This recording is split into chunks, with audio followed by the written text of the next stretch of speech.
Now that we've creased our paper all in one direction, we're going to crease it the same way in the other direction. If you look down here, I'll show you what I'm talking about.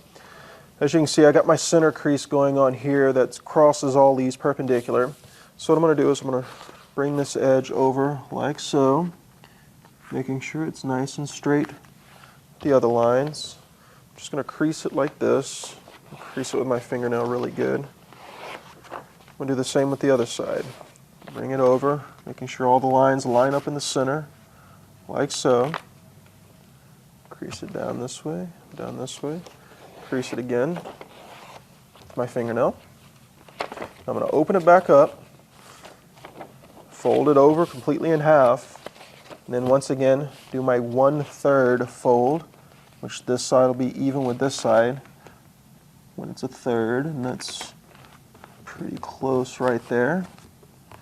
We'll crease it all the way over and open it back up.